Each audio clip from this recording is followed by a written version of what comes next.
Assalamualaikum warahmatullahi wabarakatuh. Saudara-saudari,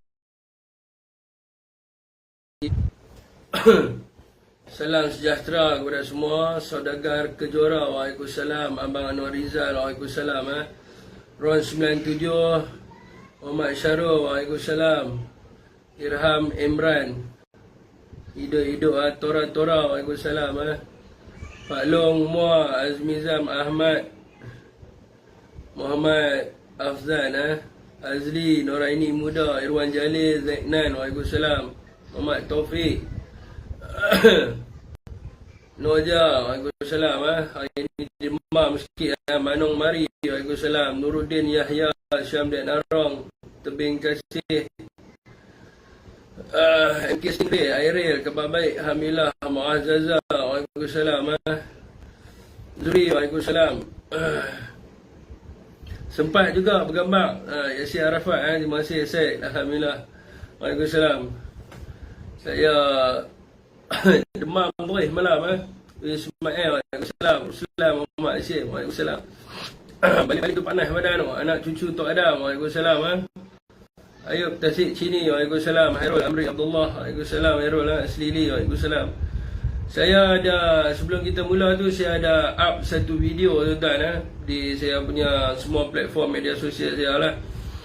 Video tu saya rasa penting juga. Baik video tu saya rasa penting juga untuk disebarkan. Saya minta lah saudara-saudara semua untuk tolong share lah. Ada di Facebook saya ada, di TikTok saya ada, di YouTube saya ada. Kan, minta tolong share banyak lah video tersebut, yang mana satu pendedahan yang telah dibuat oleh Ketua Pembangkang, satu bentuk diskriminasi undang-undang yang telah dilakukan ke atas beliau berkenaan dengan serbuan ke pejabat Datuk Seri Hamzah Zainuddin, yang mana saya ada cerita sebelum ni lah, dalam live sebelum ni. Kalau tuan-tuan tengok, ada saya cerita berkaitan dengan perkara tersebut. Ayak nak minum banyak, dia bukan sebab ayak ni, sebab hangat dia hangat sebab ratusan ribu orang semalam hadir ke pelancaran jentera pilihan raya di Guak Cempedak. Jadi kenapa saya kata ratusan ribu, saya highlight sikit lah pasal cerita semalam di Guak.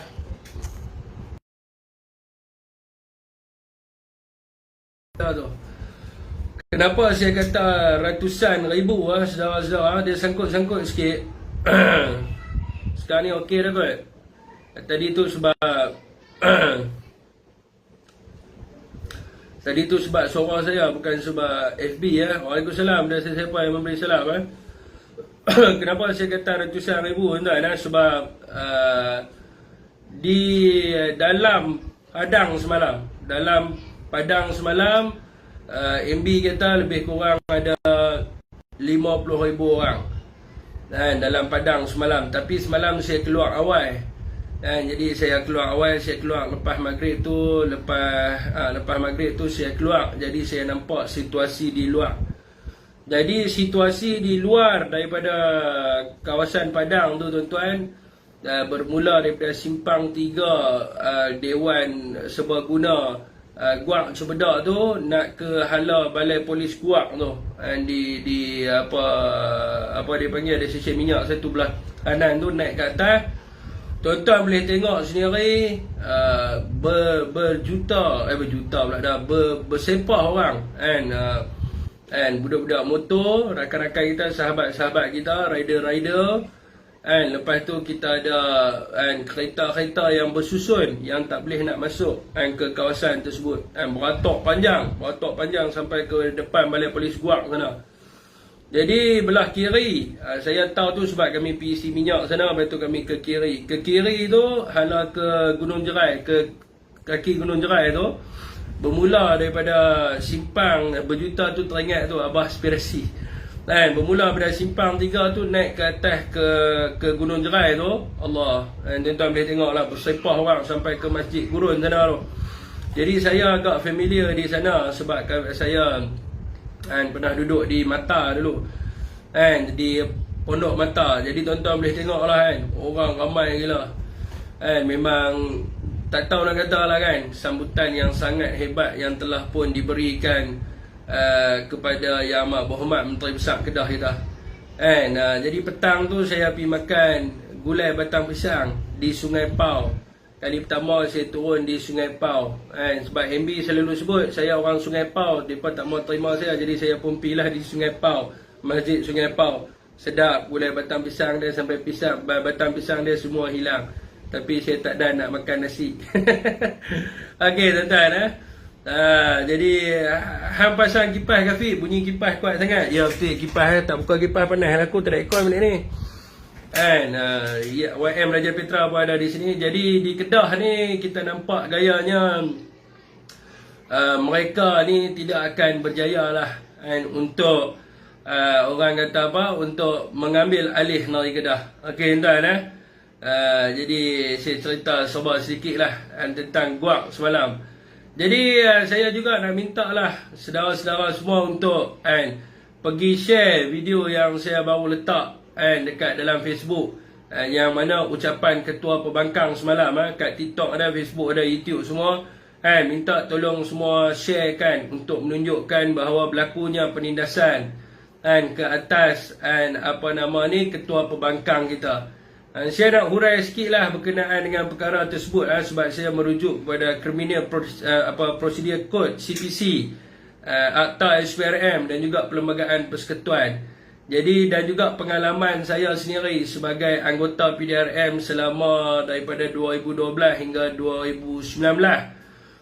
Jadi bila kita nak memeriksa ataupun menggeledah ataupun menyita ataupun apa-apa sajalah melibatkan seseorang itu, yang pertamanya kita mesti melihat daripada sudut perlembagaan. Di bawah perkara 5 fasal yang pertama menyebut bahawa tidak ada seseorang pun boleh dilucut kebebasan dirinya ataupun nyawanya jika tidak mengikut kepada undang-undang.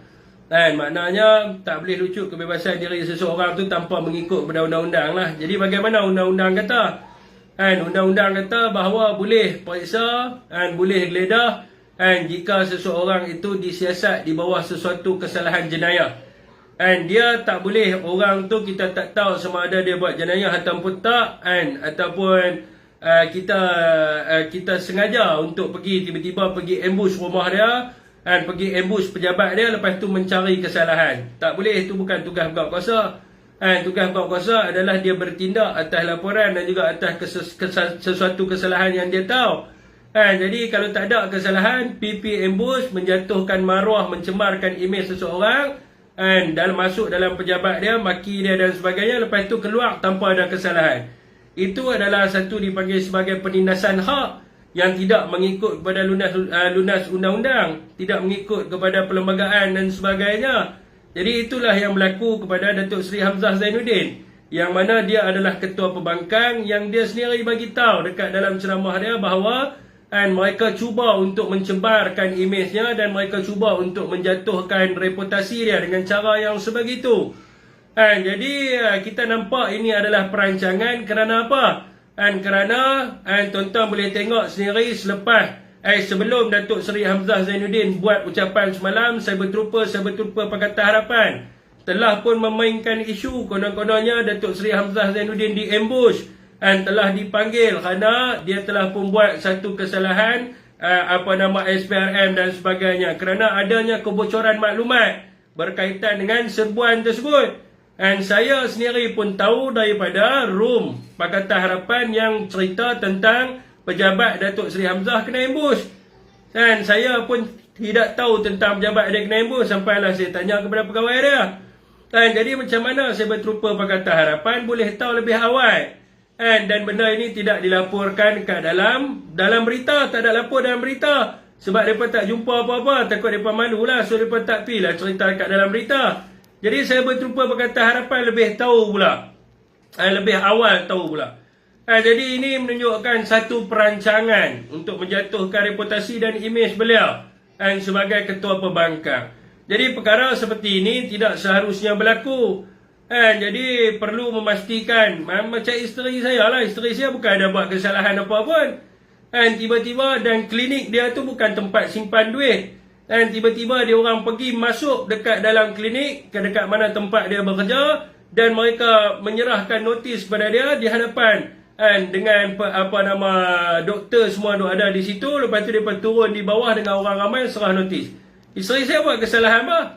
Sebab dalam akta SPRM, kuasa menyiasat bawah perkara di bawah Seksyen 30 tu menyebut bahawa dia boleh siasat dengan syarat dia tahu bahawa seseorang itu melakukan kesalahan di bawah akta SPRM. Saya buka pada tuan-tuan, saya baca pada tuan-tuan. Bagi saya pergi cari akta SPRM, saya baca supaya tuan-tuan boleh faham. Saya pun tak tahu kenapa pegawai SPRM sendiri tak faham akta yang mereka sendiri bekerja di bawah akta tu, tapi mereka sendiri tak tahu tentang akta SPRM tersebut. Ni jadi masalah ni. Kemudiannya berlakulah penindasan kepada orang lain.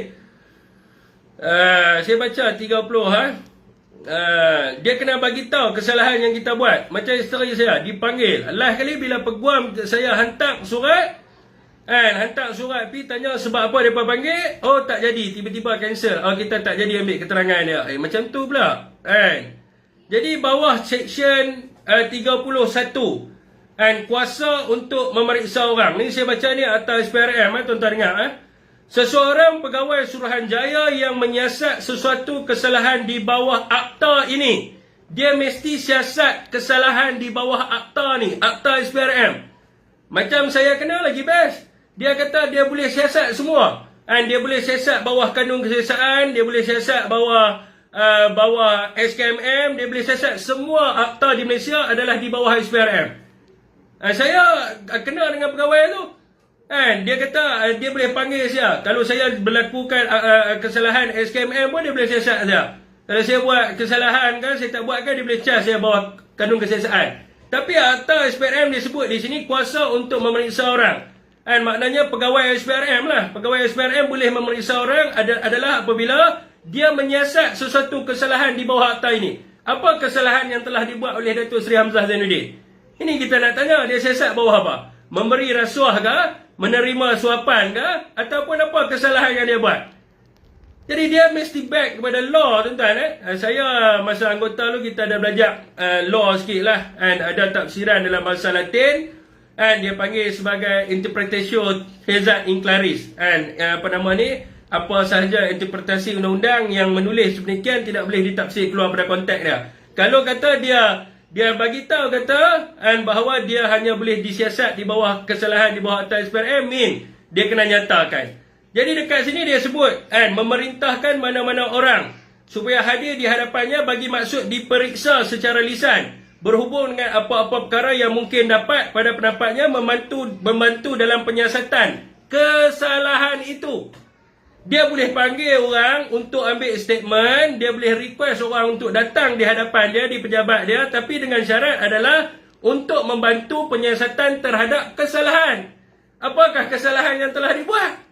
Kesalahan apa yang telah dibuat? Jadi dia kena nyatakan, tuan-tuan, saya bagi tahu pada tuan-tuan, dia orang buat macam mana tahu? Saya tak boleh tunjuk lah lebih-lebih, saya boleh tunjuk sikit lah.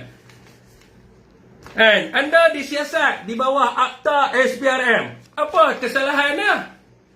Tuan-tuan bayangkan kalau anggota PDRM dia panggil, dia kata anda dipanggil untuk disiasat di bawah penal code ataupun anda disiasat di bawah kanun kesiasaan. Mestilah saudara akan tanya kesalahan apa saya buat. Saya curi motor ke? Saya rogol ke? Saya liwat orang ke? Apa kesalahan saya buat? Kalau liwat ada seksyen dia. Seksyen berapa liwat?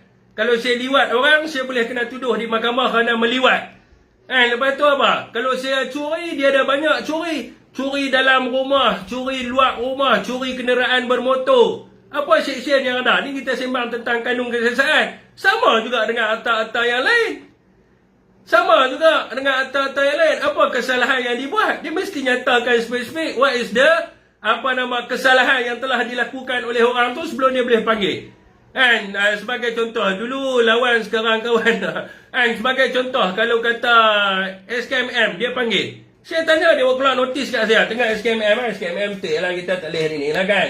Tengok macam mana pihak berkuasa lain buat kerja lah kan. Dia bagi tahu arahan untuk menghadirkan diri atas siasatan di bawah Seksyen 233. Nampak? Ni SKMM dia. Kenapa SKMM boleh bagi tahu kata kita disiasat di bawah Seksyen 233? Kenapa SPRM tak boleh buat? Kenapa PDRM pun boleh bagi tahu? Kan kita panggil you untuk rekod keterangan kerana you telah disiasat di bawah Seksyen 500. Kan? Seksyen 500 kanun kesiasaan. Tapi hak ni panggil anda telah disiasat di bawah Akta SPRM. Bila kita tanya dia kesalahan apa kita buat? Kan? Pihak ni ada kuasa yang mutlak. Kita ada kuasa yang sangat besar merangkumi semua kuasa yang ada dalam dunia ni. Mana boleh macam tu? Jadi inilah yang berlaku kepada Datuk Seri Hamzah dan kita minta lah sebab apa? Minta supaya Ketua Pesuruhjaya SPRM Azam Baki ni suruh dia jawab lah. Jadi jangan dia ikut kuasa politik semata-mata. Dia jawab lah siasat sebab apa, Datuk Seri Hamzah buat kesalahan apa. Kena nyatakan lah. Mereka kan suka gunakan akhbar untuk menyatakan semua benda. Okey tuan-tuan, ini adalah mukadimah kita pada malam ni berkenaan dengan kes tersebut. Okey panas pula dah weh. Kena buka kipas. Tak buka kipas mampus aku. Bising sangat ya kalau buka kipas ni. Okey tuan-tuan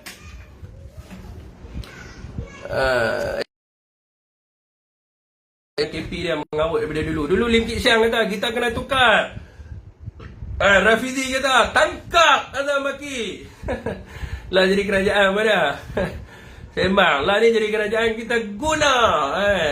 Itulah masalah dia. Okey tuan-tuan topik pertama pada malam ini, teruskan perkongsian tuan-tuan. Bukan susah pun, tekanlah button share tu. Button share dah bawah nak panah tu kan.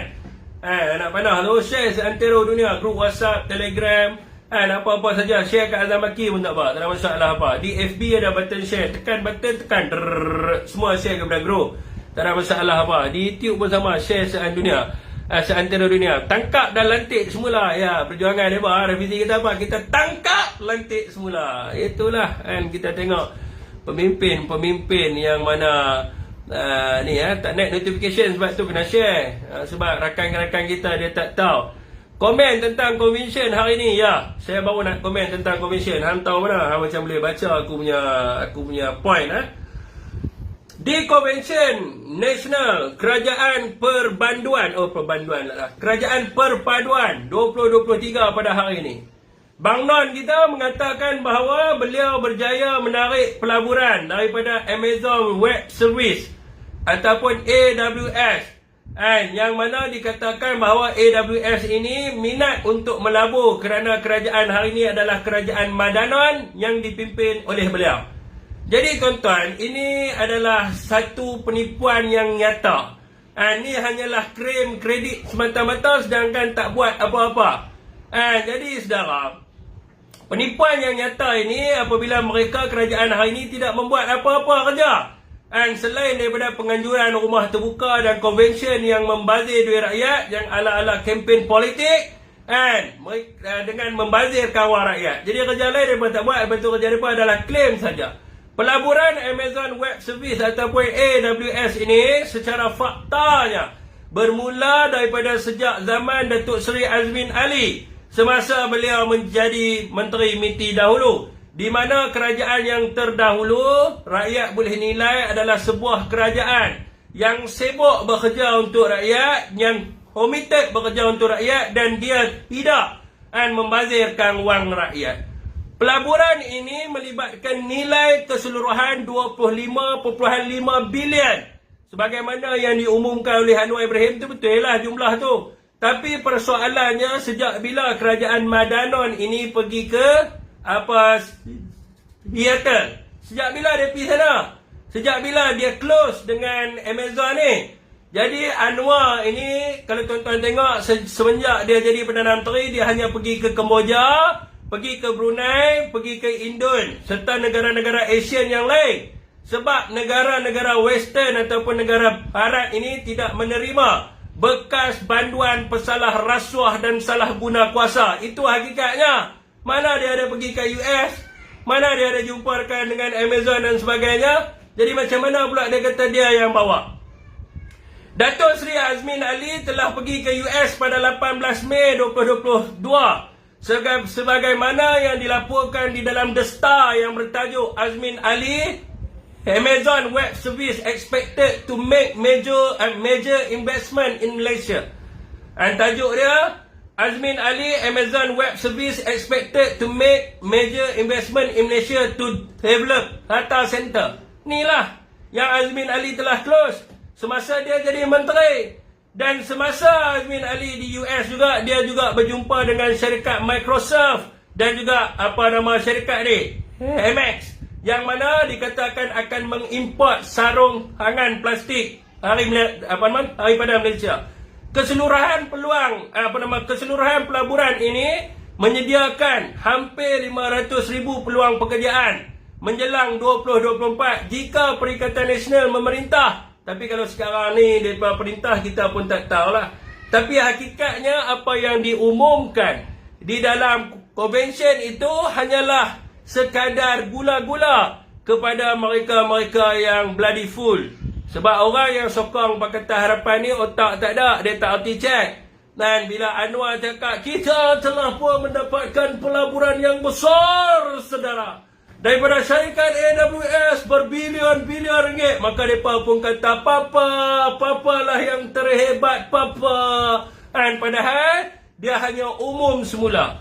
Dan umum semula pelaburan yang telah masuk dalam zaman keluarga Malaysia. Itulah anak-anak Papa. Hari ni anak-anak Papa semua buat live cerita tentang benda tu. Daripada pagi tadi dia buat live. Dan Papa kami berjaya menarik AWF.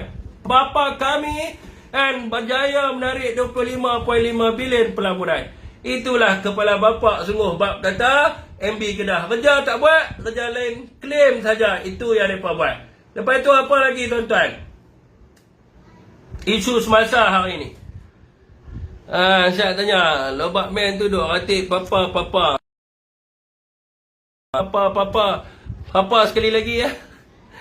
Tak payahlah Anak-anak Papa mereka macam tu lah kan. Papa non. Mereka kerja mereka tu ya. Mereka malas nak membaca. Betul. Sebab kebanyakan di antara mereka ni tidak berpelajaran dan tidak berpendidikan tinggi. Maka itulah sebabnya mereka sukar untuk mendapatkan maklumat yang tepat, tuan-tuan.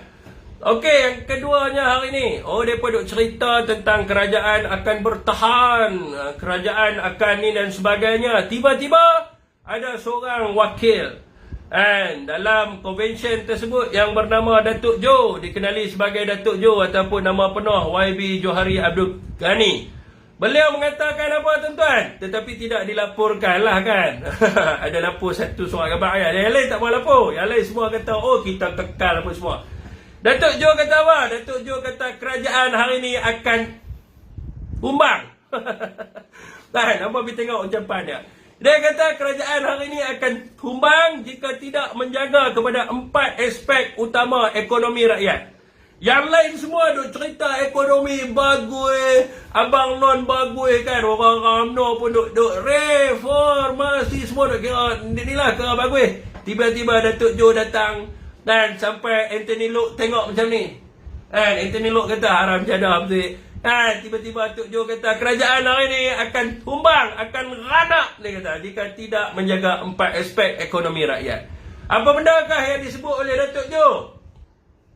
Yang disebut oleh Datuk Jo ni akan jadi realiti sebab keempat-empat aspek ini mereka tidak jaga. Yang pertama adalah apa? Tok Jo kata kalau mereka tak jaga makanan. Apa yang dimaknakan dengan makanan ini? Harga ayam dan telur yang mahal serta bekalan yang putus ataupun tiada bekalan. Ini yang pertama dia kata, punca kerajaan akan lingkup. Hari ini berlaku tak, tuan? Berlakulah. Ayam mahal, telur mahal, ayam tak ada stok, telur tak ada stok. Punca yang pertama, petanda yang pertama dah ada. Ni bukan kita kata, orang kerajaan kata petanda yang pertama ada dah. Putik-putik Anwar akan jadi Perdana Menteri yang tersingkat dalam sejarah. Yang kedua, Tok Jo kata apa? Kualiti pendidikan. Dia kata bila kerajaan tidak fokus kepada kualiti pendidikan. Hari ini saya nak tanya kepada tuan-tuan, hari ini kerajaan hari ini memfokuskan pada kualiti pendidikan. Mereka tak kisah pun tentang pendidikan anak kita. Tak ambil peduli pun. Yang mereka kerja nak buat rumah terbuka. Rumah terbuka seluruh Malaysia. Kata hari itu buat 6 tempat. Ni nak pergi buat dekat Perak pula. Nak pergi buat kat situ pula. Inilah kerajaan Madanuan. Dua benda. Dua benda ni nampak dah petanda. Dua benda betul dah Tok Jo kata ni. Yang ketiganya Tok Jo kata, kerajaan hari ini akan tumbang apabila mereka tidak fokus kepada peluang pekerjaan rakyat. Tuan-tuan, hari ini adakah peluang pekerjaan rakyat? Rakyat hilang kerja lagi ada banyak lah. Majikan nak ambil orang kerja yang harus susah. Sebab dia sendiri pun overhead cost dia meningkat. Maka peluang pekerjaan pun tidak ada. Jadi petanda yang ketiga ni dah ada dah. Dan Tok Jo kata yang keempat adalah perumahan B40. Apabila kerajaan tidak fokus untuk menyediakan perumahan-perumahan B40. Jadi betul tak tuan-tuan? Saya rasa empat-empat benda yang Tok Jo sebut ni, empat-empat ni tengah berlaku sekarang ni. Jadi orang dalam kerajaan hari ini mengatakan bahawa apabila empat benda ni berlaku, maka kerajaan Madanon akan melingkup. Jadi tuan-tuan, dengan hujah Tok Jo ini menunjukkan bahawa kerajaan hari ini tidak akan kekal dan akan melingkup. Rakyat Malaysia seluruhnya mengetahui Konvensyen Perpaduan Nasional 2023 ini hanya diadakan sekadar untuk mengukuhkan kerjasama politik, di mana ada desas-desus yang mengatakan Anwar Ibrahim akan last jadi Perdana Menteri pada 22 hari bulan Mei 2023 menjelang pembukaan Parlimen sesi yang kedua bagi tahun ini. Jadi inilah dikatakan tarikh yang terakhir bagi kerajaan ini. Jadi bila mereka dah tahu kata dia punya last day dia adalah 22 Mei, maka dibuatlah convention. Sebagaimana sebelum ini, sebelum berlakunya undi tak percaya, tiba-tiba buat convention untuk suruh MP-MP kerajaan sign supaya mereka tidak boleh lompat parti dan sebagainya. Dan saudara semua, ramai daripada kalangan ahli parlimen kerajaan sendiri hari ini, mereka sendiri tidak menyokong kepada kerajaan Madanon kerana ramai pengundi mereka merasa marah dengan keadaan yang berlaku pada hari ini. Ada pengundi yang masih tidak dapat menerima kenyataan parti yang mereka tolak menjadi kerajaan, di mana ahli-ahli politik ataupun wakil-wakil parlimen ini telah pun mengkhianat mandat yang telah diberikan oleh rakyat setempat.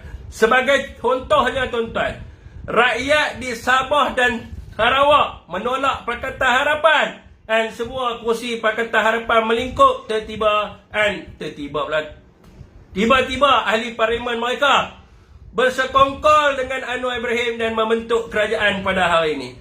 Begitu jugalah tuan-tuan, kerusi yang dimenangi oleh Barisan Nasional, rakyat menolak kepada Pakatan Harapan, dan juga kerusi yang dimenangi oleh Pakatan Harapan kerana rakyat menolak kepada Barisan Nasional. Dan saudara, hari ini semua orang dapat melihat penyokong-penyokong Barisan Nasional dan juga Pakatan Harapan sudah beralih kepada Perikatan Nasional, dan mereka sendiri mengkritik dan mengherdik kerajaan yang mereka benci pada hari ini. Ramalan saya, saudara, Anwar Ibrahim ataupun Abang Non ini akan menjadi Perdana Menteri yang tersingkat dalam sejarah Malaysia. Namun ia tidak mudah untuk berlaku sebegitu sahaja. Kenapa? Rakyat perlu hantar signal kepada mereka, khususnya dalam pilihan raya negeri kelak. Dan kepada mereka-mereka yang main media sosial ni, teruskan share video-video dan live-live yang dibuat oleh wakil-wakil Perikatan Nasional, dan terus mengkritik kerajaan hari ini yang ternyata gagal dalam mengatasi masalah-masalah yang dihadapi oleh rakyat hari ini. Tunjukkan kepada mereka sebagaimana mereka buat dulu kepada kita. Mereka hashtag kerajaan gagal dan sebagainya. Hari ini rakyat perlu mengekspresikan emosi mereka. Tunjuk bahawa harga barang mahal, rakyat tertekan, rakyat terseksa di bawah ini. Dan kita akan jadikan Anwar adalah Perdana Menteri yang tersingkat dalam sejarah Malaysia, insya-Allah, saudara. Okey, tuan-tuan, mana vape saya? Dah tak ada dana. Oi, kita berjuang ikhlas. Hang tak tengok ke semalam ratusan ribu orang turun, depa tak dapat duit RM50 pun untuk turun, tapi depa turun.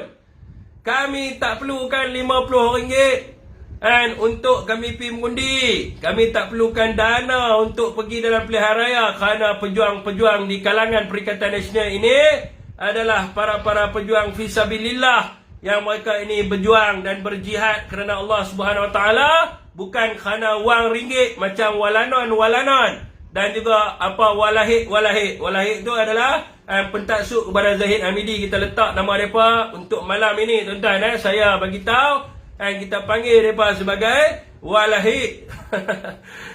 Sebab mereka dah syahid. Jadi UMNO dulu memperjuangkan kedudukan Melayu dan Islam, tapi hari ini kerana mereka jadi walak kepada Zahid ataupun dikenali sebagai walahid, maka UMNO ni semua telah pun syahid belaka. Okey, tuan-tuan.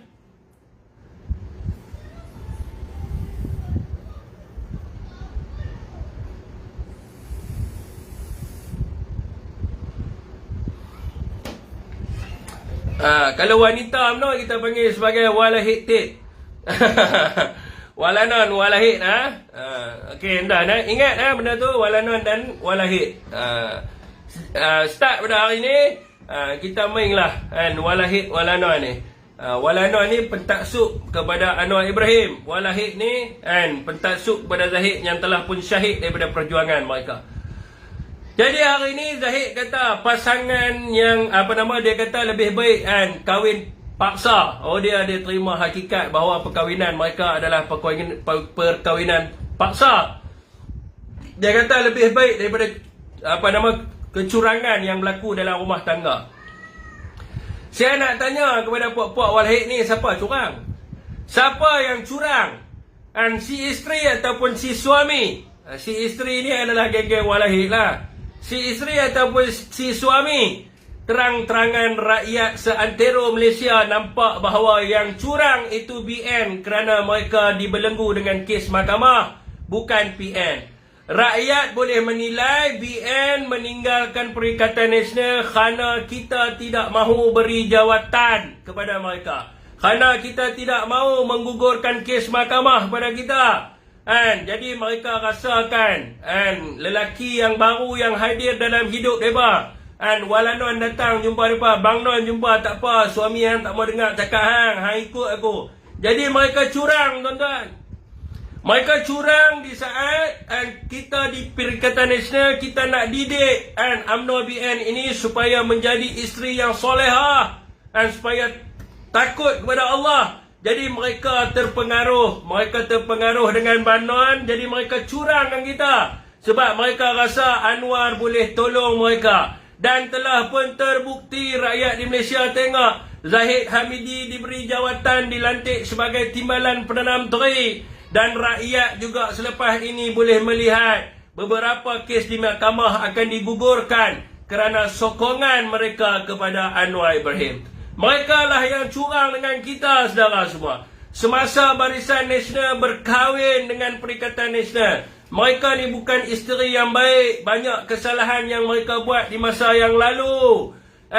Jadi kita cuba didik mereka ini. Kita cuba bentuk Barisan Nasional menjadi isteri yang baik, yang patuh kepada perintah Allah Subhanahu Wa Taala dan meninggalkan perkara-perkara yang mungkar, tetapi mereka tidak mau. Perempuan kalau dah jahat ni, tuan-tuan, susah nak bentuk, nak jaga. Semua lelaki dia nak macam BN lah. Dalam masa dia berkahwin dengan kita, bila kita tidak dapat melunaskan tuntutan dia, dia curangi kita. Mereka yang telah mencurangi kita, dan mereka lah yang telah pergi dengan lelaki yang baru. Sekarang ini dia cuba dengan Bang Non. Kita nak bagi tahu ke orang BN, harap-harap mereka tak kena hentam daripada belakang lah. Sebab yang sana memang bahagia, akan tetapi suka benda-benda yang terlarang. Dia suka luar tabi'i. Jangan esok menyesal baru nak patah balik. Duk elok-elok hentam depan, esok kena hentam belakang, sakit. Oi, nak bagi tahu. Di mata rakyat, parti yang menyokong kerajaan hari ini adalah di kalangan OYDS dan OKT. Sebab itu mereka bertindak macam mafia dan tidak mempedulikan keadaan rakyat di bawah. Tapi saya yakin, saudara-saudara, mereka semua tidak akan kekal lama, saudara. Kuasa di tangan rakyat, bukan kelompok orang politik yang bercatur.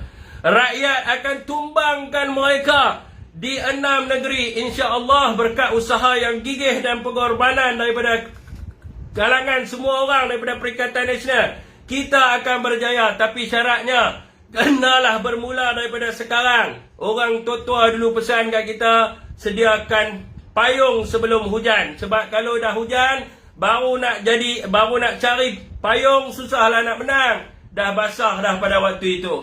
Jadi kita kenalah berusaha. Tapi kita nak habaklah kepada mereka ni, jadi jangan daripada kata kat kita ni curang kan, jadi tuan-tuan PN ni kita curang, kita cari sebab kita tak cari pun siapa-siapa yang lain. Kita tak ada pun bini baru. Depa lain lah, depa ada suami baru. Tapi jaga suami depa ni suka depan belakang, bahaya. Sakit weh, jangan main-main. Jangan main-main, sakit.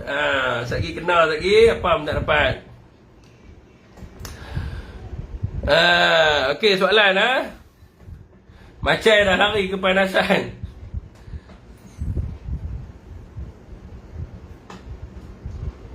Boleh kena buasir weh, kena pakai pampers waktu nanti.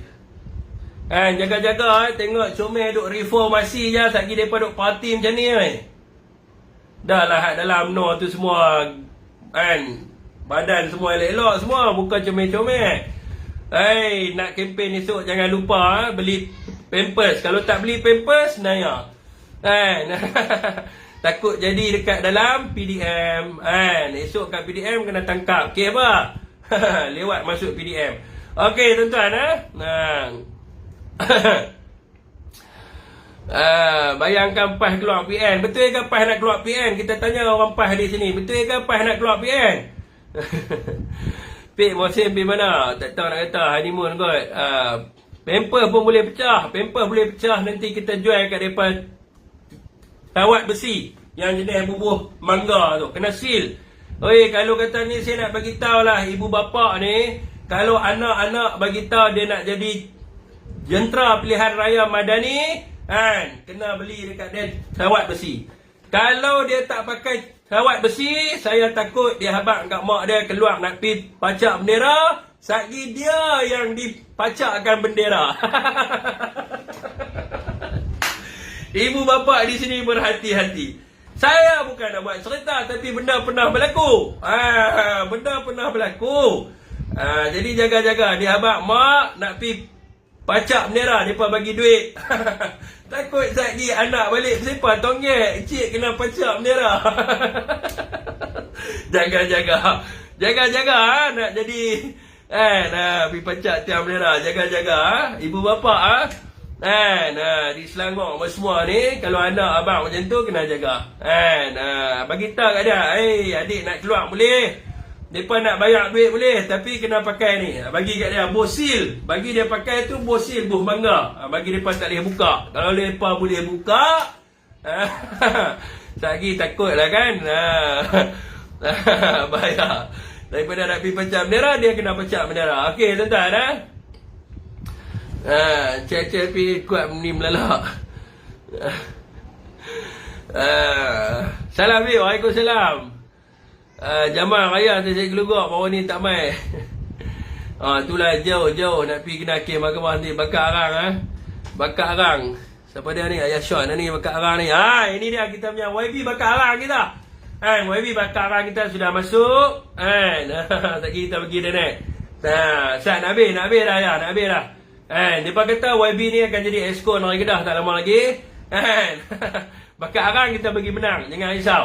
Ada satu lagi saya penerah. Tapi ayah nak naik sagi ayah. Satu lagi saya penerah nak naik. Satu topik last di sini adalah berkaitan dengan GDP. Saya ada baca sikit research tadi tuan-tuan berkenaan dengan apa yang mereka katakan tentang GDP ni. Jadi jangan hanya melihat pada angka GDP itu semata-mata, tetapi berpandukan kepada realiti dan juga keadaan yang berlaku sekarang ni. Rakyat Malaysia hari ini menghadapi tekanan kos sara hidup yang tinggi dengan bayaran gaji yang kecil dan tidak setimpal. Memang kalau mereka tengok daripada bulan 1 hari itu sampai sekarang ini, kita menghadapi banyak hari raya Cina, hari raya Aidilfitri. Jadi kerajaan negeri pun ada bagi bantuan dan kerajaan persekutuan pun ada bagi bantuan. Saya ada baca satu research ni, dia cerita pada tahun 2009. Mungkin MD nanti dia boleh bagi tahu kat kita. Pada tahun 2009, pada waktu itu kerajaan berpandukan kepada KDNK semata-mata. Dia tengok angka tu saja dan dia buat hutang. Dia buat hutang, dia bagi kepada duit rakyat supaya rakyat berbelanja. Akhirnya angka tu naik. Angka tu memang naik, tetapi dia bukannya angka yang semula tadi ataupun angka yang genuine. Memang dia naik, tapi kerajaan yang bagi duit. Tapi itu bukan kita nak, sebab kerajaan tidak boleh bagi duit kepada rakyat setiap masa. Dia tak boleh bagi setiap bulan kepada rakyat. Rakyat kena berbelanja guna duit dia sendiri menghadapi kos sara hidup yang tinggi dan sebagainya. Jadi pada waktu sebelum ini, kalau kita ambil perkiraan 5.6% itu adalah kerana apa? Kerana suntikan daripada kerajaan negeri. Ada kerajaan negeri yang bagi bonus 1,000, ada yang bagi macam-macam ni, bonus pada pejabat awam, bantuan hari raya 200 dan sebagainya. So akan naiklah. Tetapi lepas tu suruh rakyat pinjam duit ni, yang KWSP ni dia suruh buat pinjaman. So bila rakyat meminjam dan sebagainya, so akan naik dia punya PDP dia tu. Tapi adakah ini menunjukkan prestasi yang baik kepada ekonomi negara? Hari ini produktiviti berkurang juga, tuan-tuan. Yang mana sektor-sektor yang memerlukan pekerja asing sukar untuk mendapatkan pekerja asing. Sebab apa? Orang daripada Indonesia pun tidak mahu bekerja di Malaysia sekarang ni. Sektor-sektor yang memerlukan pekerja asing daripada Indonesia sukar untuk kita dapat, sebab orang Indonesia pun tak mahu bekerja. Sebab alasan yang diberikan oleh orang Indonesia kerana mereka tidak mahu bekerja di Malaysia kerana pendapatan minima di Indonesia, di Jakarta, setanding dengan Malaysia. Mereka boleh dapat pendapatan yang sama di sebab apa mereka nak kerja di Malaysia? Baik mereka kerja di Indonesia dulu, pendapatan mereka menurun. So mereka terpaksa kerja di Malaysia sebab mereka dapat membawa pulangan yang lebih. Begitu jugalah yang daripada Bangladesh. Daripada Bangladesh, kalau saudara tengok, mengikut kepada statistik yang terkini, 13 juta rakyat Bangladesh mereka keluar kerja dekat negara luar. Dan mereka tidak memilih untuk kerja dekat Malaysia. Mereka tidak mahu kerja kat Malaysia sebab apa? Sebab pendapatan di Malaysia ini sedikit. Mereka lebih suka bekerja di Timur Tengah, dan juga mereka suka kerja di Singapura, Indonesia dan juga Filipina. Sebab mereka boleh dapat pendapatan yang lebih tinggi berbanding bila mereka bekerja di Malaysia. Jadi mengikut kepada angka yang dikeluarkan min pendapatan di Malaysia ataupun purata pendapatan di Malaysia adalah RM2,250 ringgit. Di mana 9 million daripada rakyat Malaysia berpendapatan kurang daripada RM2,250 sebulan. Ini bermakna dekat sini, saudara, kebanyakan ataupun majoriti rakyat Malaysia bergaji atau berpendapatan kurang daripada RM2,200 sebulan. Kalau tuan-tuan tengok, berdasarkan huraian ini juga dalam research ini mengatakan dahulunya mereka berlumba-lumba untuk mendapatkan pelajaran yang lebih tinggi ataupun untuk mendapatkan kelulusan yang lebih tinggi di universiti. Sebab apa? Sebab kalau mereka berkelulusan tinggi, maka mereka akan mendapat pendapatan yang lebih lumayan mengikut kepada kepakaran dan juga jawatan yang ditawarkan kepada mereka. Namun sekarang ini peluang pekerjaan itu tidak wujud dan mereka dipaksa bekerja apa sahaja di luar daripada kepakaran mereka dan juga apa yang mereka belajar dengan pendapatan yang lebih rendah. Ini yang berlaku dalam keadaan sekarang ini. Walaupun mereka akan bekerja sedekat daripada sekarang ini, mereka akan mendapat pendapatan yang sama dan tidak akan mendapat peluang untuk meningkatkan kemahiran kerja mereka berdasarkan apa yang mereka pelajari di universiti. Itulah realiti yang berlakunya sekarang. Sebab apa kalau tuan-tuan tengok? Kalau dia jadi Grab, kalau dia buat Grab, dia mana ada level-level yang dia boleh naik untuk dia buat Grab. So pendapatan dia akan serupa. Sekarang dia kerja macam tu, nanti ke hadapan pun dia akan serupa, berpandukan kepada kenaikan lah insentif yang diberikan oleh Grab. So kalau dia belajar universiti, dia belajar dalam bidang engineering, mula-mula mungkin dia boleh masuk sebagai yang biasa technician, lepas tu dia akan jadi senior engineer dan sebagainya. So dia akan upgrading dia punya skill. Itu yang dimaksudkan. Macam sekarang ni tidak ada, mereka dipaksa untuk kerja benda-benda yang lain, terpaksa kerja supermarket dan sebagainya, walaupun mereka ini berkelulusan universiti. Dan dalam keadaan sekarang ini, ramai ibu bapa tidak mahu anak-anak mereka belajar di universiti sebab mereka takut terbeban dengan hutang. Disebabkan apa? Sebab anak dia belajar di universiti, anak dia tidak dapat peluang pekerjaan, dan di akhirnya hutang yang dibuat oleh anak dia, hutang pendidikan ini terpaksa ditanggung oleh keluarga dia. Sebab itu ibu bapa hari ini tidak mahu anak mereka belajar di universiti, dan mereka suruh anak-anak mereka habis SPM-nya terus bekerja. Dan hari ini juga golongan-golongan orang muda hari ini mereka tidak lagi berminat untuk masuk ke universiti, untuk buat master, PhD dan sebagainya, kerana tidak boleh mendapat peluang pekerjaan setimpal dengan apa yang mereka belajar. Jadi tuan-tuan, saya nak tanya, saudara semua kena buka mata dalam perkara ini. Saudara semua kena melihat dengan lebih realiti apa yang akan berlaku dalam masyarakat di Malaysia suatu hari nanti apabila rakyatnya tidak berpendidikan dan tidak berkemahiran. Perkara ini akan berlaku dengan hebatnya di dalam saat kerajaan Madanon ini mengambil alih pentadbiran negara. Rakyat kena nampak realiti yang berlaku sekarang ini dan kena menilai. Kalau rakyat tidak membuat perubahan pada hari ini, kesannya adalah di masa hadapan apa yang akan berlaku kepada majoriti umat Melayu dan Islam di atas tanah Melayu ini, saudara. Saya kita nak dengar daripada Ayah Sean kita. Mana dia Ayah Sean kita? Ayah Sean kita pergi dah. Baru nak bagi. Saya kena habiskan note saya dulu. Mana pergi kita punya YB Exco nak Kedah? Dah tawak henti dengan UMNO. Betul Syafiq, anak saya keluar U terpaksa kerja kilang. See, saya kalau saya baca research, kajian-kajian yang saya buat, takkan saya nak menipu, takkan saya tak bawa kepada realiti yang berlaku pada hari ini. Saya bagi tahu inilah realiti yang berlaku. Bunyi bumi dipijak milik orang nanti. Okey tuan-tuan. Okey tuan-tuan, saya buka untuk soalan ataupun kongsian yang tuan-tuan nak kongsi ya. Tak apa Syafiq, nanti dia masuk room suruh dia masuk ni ya. Boleh. Dia merajuk dengan saya lah tu. Betul kita berfakta dah. Betul kalau dia rasa kita tak berfakta dan dia bawa lah fakta. Banyak dah kena buang kerja, lepas tu digantikan dengan pekerja asing. Dan pekerja asing yang dia ganti pun tuan-tuan, sekarang ini sebab apa dia nak buat satu dasar untuk bagi Rohingya kerja? Sebab pekerja asing tak mau main di Malaysia.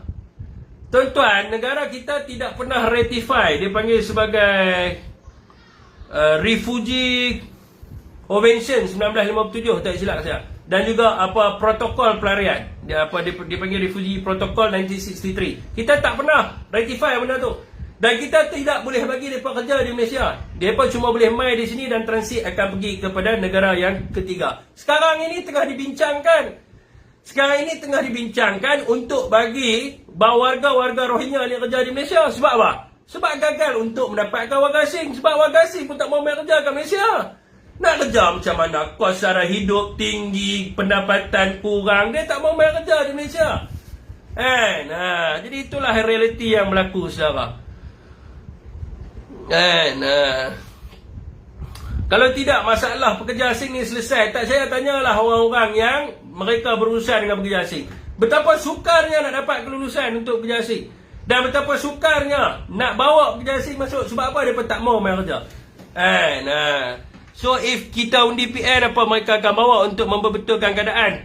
Kalau saudara undi Perikatan Nasional, macam mana saudara nak tahu jaminan terhadap masa depan saudara? Tuan-tuan boleh tengok sendiri Wawasan Kemakmuran Bersama 2030.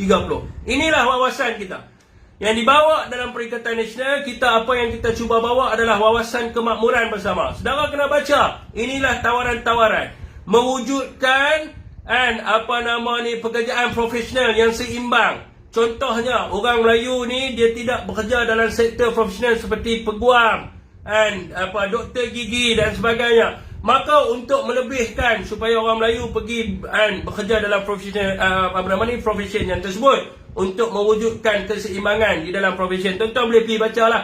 Saya nak terangkan terlampau banyak. Menghilangkan kebergantungan kepada import supaya harga barangnya harga barang asas itu tidak meningkat. Sebagai contohnya laporan Bank Negara, dia bagi tahu kata apa? Harga ayam ini meningkat kerana harga soybean dengan corn yang kita import itu meningkat. Maka dalam wawasan ini kita dah sediakan tanah dekat Perlis untuk dijadikan sebagai projek penanaman corn ataupun jagung bijirin terbesar di Malaysia supaya peladang tidak lagi import dan harga ayam itu akan kurang. Ini adalah dasar-dasar yang telah dibuat oleh kerajaan terdahulu. Dan juga kerajaan tidak perlu mensubsidi terlampau banyak benda, subsidi ayam dan sebagainya. Dan di akhirnya duit itu dapat dibelanjakan bagi tujuan pembangunan dan bagi tujuan memacu ekonomi negara ke arah yang lebih baik. Okey tuan-tuan, penanaman jagung terbesar ya. Kami tak setuju mereka ambil bangsa asing datang ajar sini lagi ya.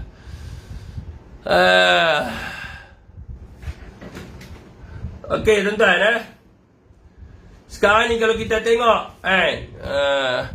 apa beza dengan IPR yang ada sekarang ni? IPR ini dibuat salah satu di bawah dasar kemakmuran pada zaman Datuk Mustafa, bukan dibuat oleh kerajaan sekarang ni. Tolong pergi semak fakta anda. Itu adalah yang dibuat oleh Datuk Mustafa Mohamed pada waktu itu. Dia jadi sebagai menteri Menteri Ekonomi pada waktu itu. Dia yang buat dan dibawa. Ini adalah hanya salah satu daripada cabang. 7 bulan kerajaan hari ini ada, dia hanya boleh fikir tu saja. Tu pun dia curi dia. Yang lain-lain ni banyak. Contohnya kita ada program Wanita Bangkit. Wanita Bangkit pada waktu itu adalah kita nak golongan-golongan ibu tunggal ni, selain daripada dia menerima bantuan, kita nak dia berusaha, dia meniaga, kita bagi peruntukan kepada dia, suruh dia meniaga. Dan berapa ramai di kalangan wanita ibu tunggal ini hari ini dah berjaya mengeluarkan produk-produk dia sendiri, dan dia berjaya ada syarikat dia di bawah program Wanita Bangkit. Kita tak nak student-student universiti yang datangnya daripada School of Business, mereka ini tidak ada pekerjaan, maka mereka duduk saja. Kerajaan buka peluang bagi kat mereka peruntukan di bawah SMALU, di bawah Amanah Ikhtiar, di bawah ni semua. Kita bagi peruntukan supaya mereka boleh mencernakan idea mereka, mereka boleh buka syarikat, kita guide mereka dan mereka berjaya. Ada berapa dah usahawan muda yang berjaya di bawah program yang ditentukan oleh kerajaan yang terdahulu. Bukan hanya sekadar harga simen, bukan sekadar ada ambil IPR yang duplikat dan sebagainya.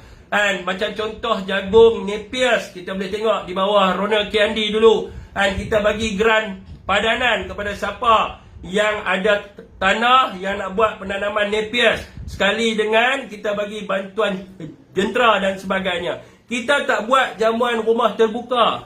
Kita tak buat 7 jamuan rumah terbuka. Kita tak kata jamuan rumah terbuka di Putrajaya walaupun buat 1 saja dia merugikan, kena buat 6 lebih jimat. Kita tak kata macam tu sebab kita tahu lagi banyak jamuan rumah terbuka lagi merugikan orang rakyat.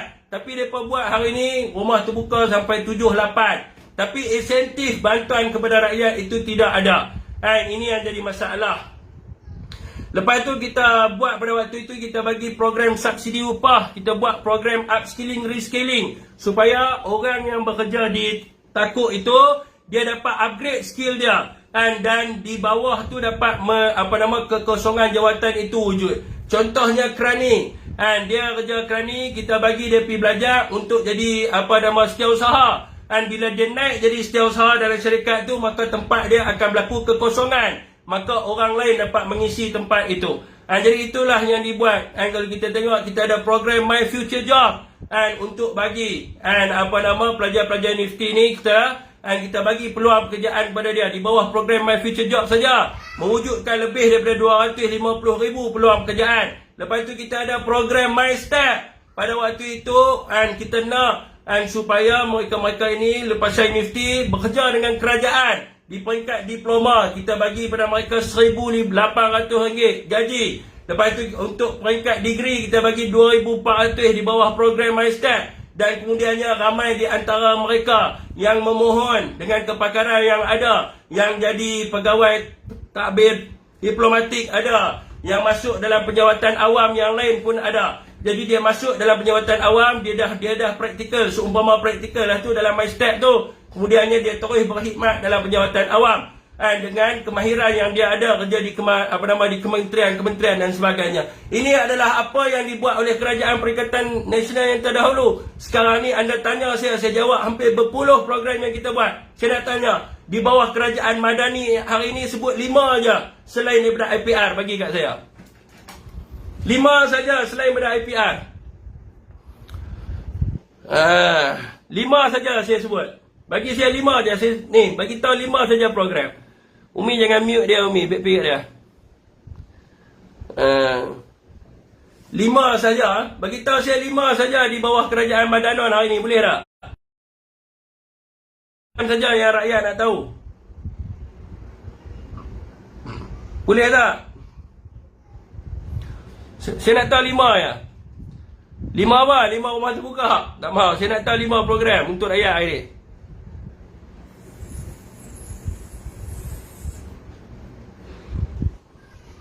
Boleh tak? Lepas saya cabak sebut 5 saja.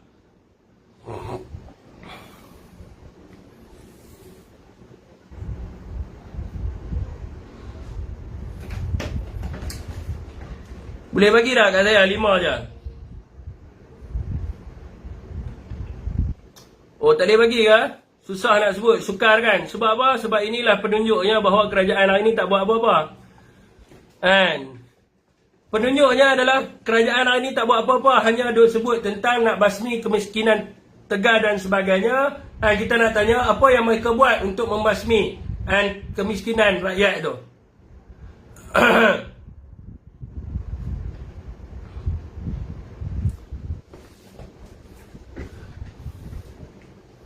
Baru 5 bulan saya nak bagi tahu dekat UK 45 hari tak mampu menjaga ekonomi dengan baik, letak jawatan. Siapa dia? Liz Truss. Orang sebut tentang 100 hari, baru 5 bulan, 6 bulan bro. 6 bulan tak buat apa-apa. Habis tu nak kata apa? Tunggulah lagi 6 bulan. Kalau 6 bulan tak buat apa-apa lagi, abang nak kata apa? Baru setahun. Tunggulah 2 tahun dulu. Macam tu kan cara takbir negara. Baru saya tahu. Baru saya tahu bahawa begitulah kaedahnya bagaimana Pakatan Harapan takbir negara. Bila tak cukup 100 hari, dia kata, oh sabar dulu, tak cukup 100 hari. Selepas 100 hari nanti, baru tanya. Lepas tu sekarang ni 6 bulan, dia kata baru 6 bulan. Tak cukup lagi setahun. Kalau cukup setahun esok, apa dia kata? Baru setahun, tak cukup 2 tahun lagi. Oh, cara macam tu daripada takbir negara. Tunggulah, dulu sama agak. Masa 100 hari saya buat live, abang kata tunggu 100 hari dulu kita tengok apa yang kita akan dapat. Sama juga menteri kata 6 bulan masalah ayam akan selesai. Lepas tu kata apa? Tunggu setahun dulu baru kita selesai masalah ayam. Lain kali rakyat jadi apa? Mati. Okey tuan-tuan. Harga barang rahmatullah. Okey, saya buka. Siapa nak visi boleh visi dekat Facebook. Saya rasa cukuplah setakat tu saja untuk malam ni. Wabillahi taufiq wa hidayah. Assalamualaikum warahmatullahi wabarakatuh. Kepada 352 orang yang tengok di Facebook ni, saya ada buat satu video tadi di bawah live ini.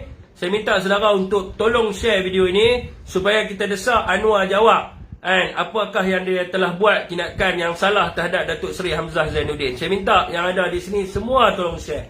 Saya minta sangat-sangat sebab mereka telah shadow ban kan saya punya akaun Facebook saya. Okey, entah wabillahi taufiq wa hidayah. Assalamualaikum warahmatullahi wabarakatuh.